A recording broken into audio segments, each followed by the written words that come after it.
people like you. Tim in West Palm Beach. Hi, Al. My battery bank on my sailboat gets nowhere near the runtime that I calculated. Are the amp hour ratings accurate that they state on the battery label? FYI, I'm running the battery bank in series and parallel. Okay, Tim, good question. When the when the factory get determines the ampere hour rating on the battery, they do it in a laboratory situation. So everything's perfectly optimized.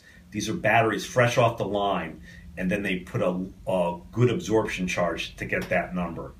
By the time you get the battery, it takes a boat ride from offshore, or it's on a truck for a while. It goes to a DC center. It sits there, and it only takes 24 hours of non-use for battery sulfating. So you're never going to get the actual runtime off your battery, because once sulfation sets in, there's no way your regular commercial off-the-shelf charger is going to be able to get through it. You also have another rub, which is you have them in series and parallel, which creates resistance. So it's not going to be as efficient as it would be in a laboratory. So the short answer is, if you were just drawing at the factory specifications, it would be actually perfect, but you're taking different draws at different times, so you're going to most likely best to overcalculate your bank about 15 to 20% to get the ampere hours that you're looking for. Rob in North Georgia states, I have a hunting camp, which I power with dual purpose batteries and solar panels. I find that about every 6 months I must change out the batteries because they won't hold a charge. Okay, Rob. The first problem you have is you're using dual purpose batteries. They're created at the factory with thinner plates, and also they use a process called a tri-basic sulfide crystallization formulation, which is basically a car battery. It's meant just to dole out as many amps as quickly as it can. What you need is a tetra basic sulfide crystallization formulation in the plates. That is a true deep cycle, much thicker plates. So then you're going to get more longer life out of the batteries. That would be the first place I would step in, is when you change out your batteries to get true deep cycle batteries. Confused in Pompano Beach ask, what's the difference between flooded AGM and gel batteries? Okay, Confused. I'll start with floods first. They've been made the longest. They usually use inferior materials. My experience with floods in charging, it's almost like charging a rock, very non-reactive. The self-discharge rate of a flood is about 15% a month. It's actually higher in warmer climates. The main reason I personally don't recommend floods is the gassing, and the gas is hydrogen, and that's where you can get explosions. They're basically a hydrogen bomb, so I would pass on the floods. Okay, now AGMs. They were developed by Hawker Industries in 1973 for the military. They're spill-proof, they're sealed, or actually vented, but they're spill-proof.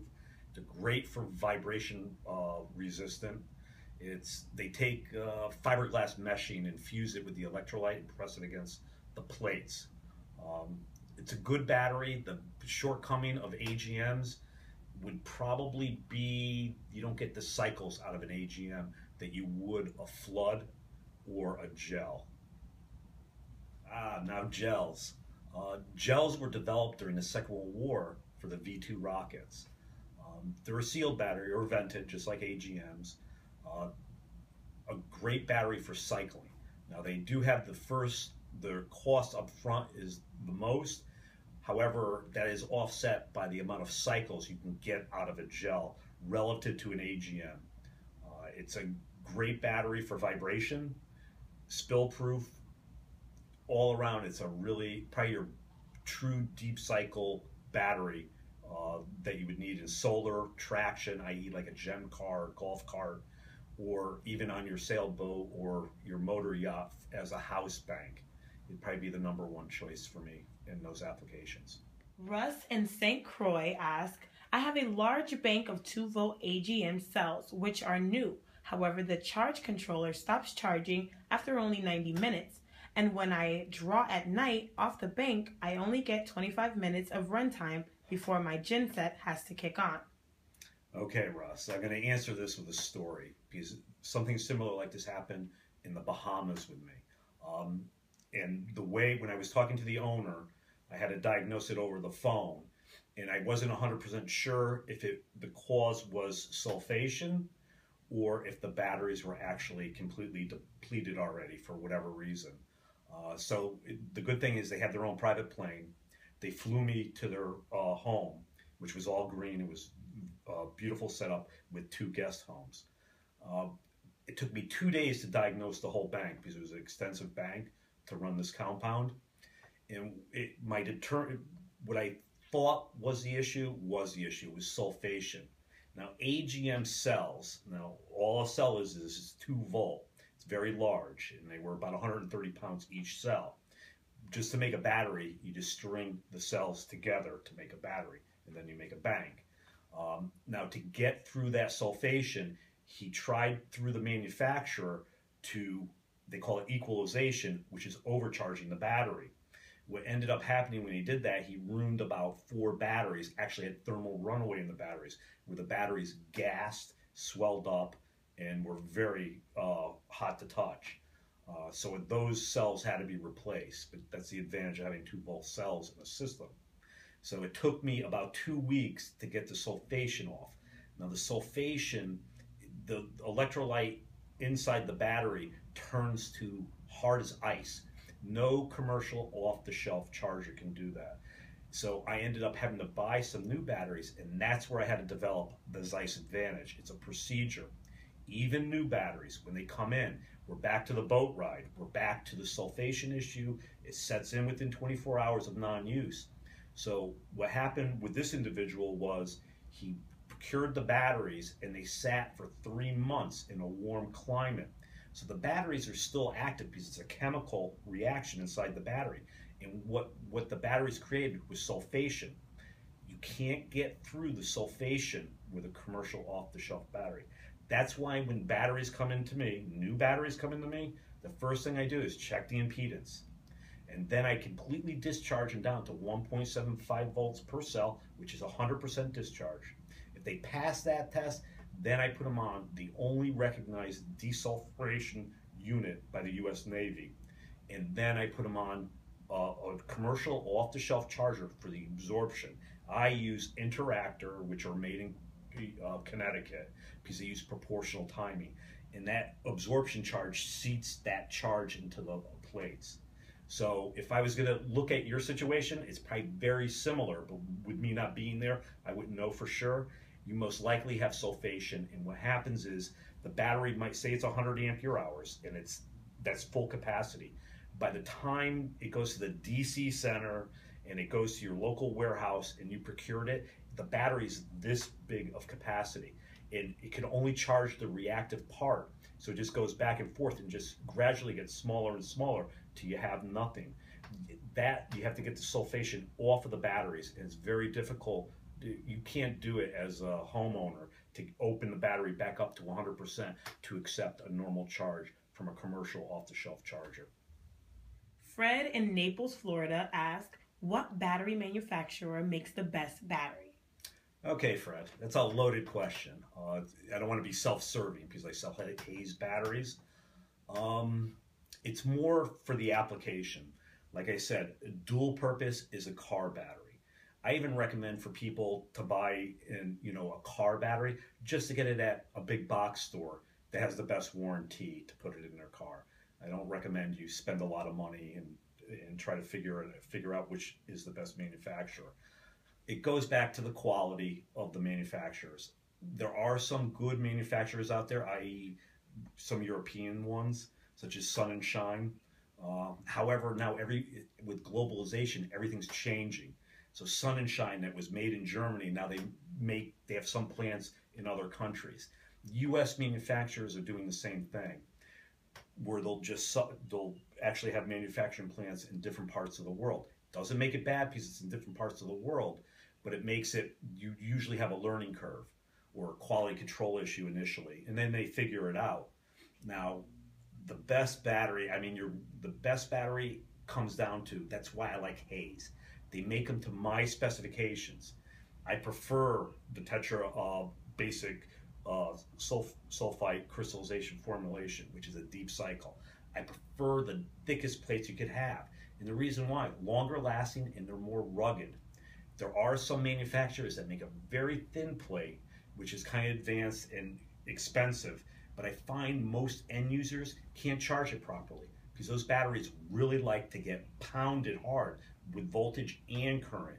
So it makes it very difficult for the end user to manage that type of battery. So, I don't want to sound self-serving, but there are some manufacturers that you would look at that would be acceptable. But look at way the batteries, make sure it's a true deep cycle. If you're using for a car battery, just starting, you can get away with almost anything because your alternator takes over after that. The problem comes in if you're cycling. That's where a battery acts like a battery. It's where you're cycling the battery, charging and discharging. There it's more the structure on how it's created. Pete in Panama City says, I have a house bank of 640 batteries.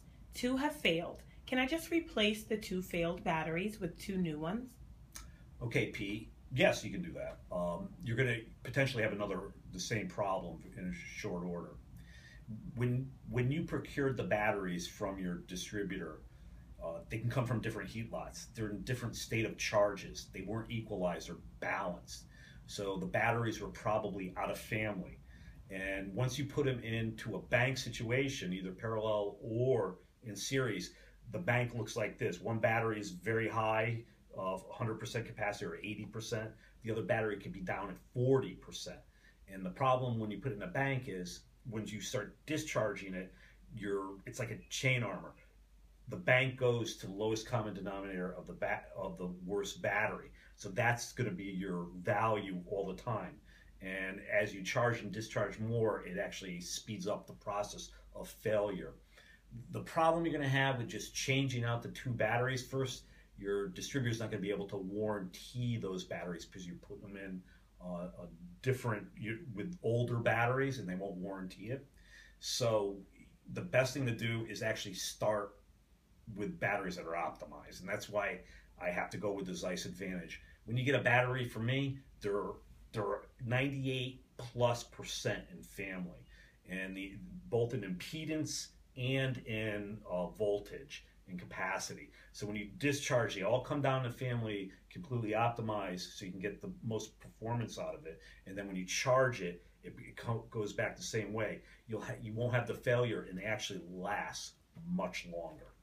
Jim in Fort Lauderdale, I'm thinking of installing 10 Master Volt Slimline batteries on my Sportfisher, 6 for my house bank and 4 for my engines. It is a 24-volt system. Would you recommend this? Okay, Jim.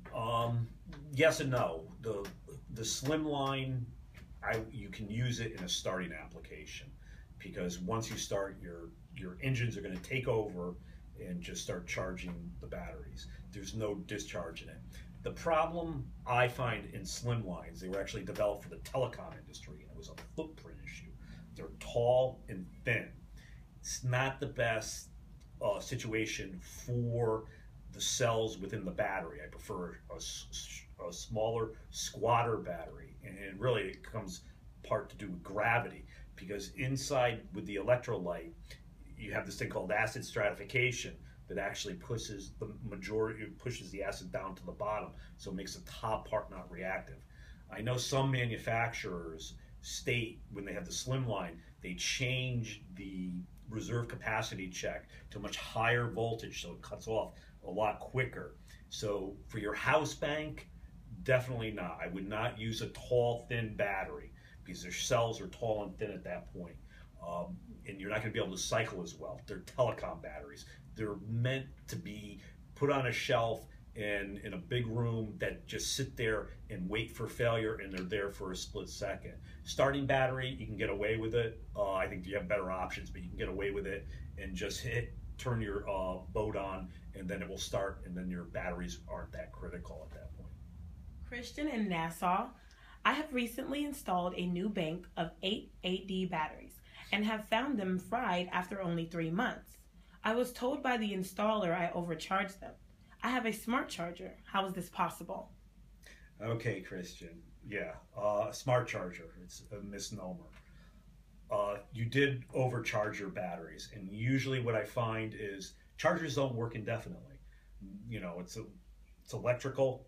That's probably a voltage regulator problem, meaning your voltage spiked up, and then your smart charger can't read. It's going to try to throw as much amps into the battery as it can, and if the voltage is higher, it's going to keep on throwing a fair amount of amps into the battery, and the amps are the food of the battery. That's it. It's what you ended up doing. It's like having a kid, and he was full, and what happens is during charge, when it gets close to full charge, voltage rises, and then the current tapers, or the food tapers. What you ended up doing was just basically force feeding the food into the batteries, and that's where you got the thermal runaway. The best thing to do is to look at the charger, and I can make it a quick recommendation for you on how to test that. You need fully optimized batteries, meaning they got to be 100%, because it's probably a 3-stage charger. And then if you put those batteries in there, if it doesn't go, if it stays on bulk or absorption stage of the charge and doesn't go to the float, it's going to keep on throwing amps, and you'll watch the voltage creep up. And it will take you about 20 minutes just to take the leads of a multimeter and to test the voltage, what the charger's pumping out. And that's where I would start, because otherwise you're just going to spend a lot of money on all those ADs to put them into your boat, and you're going to have the same problem again. It's your charger.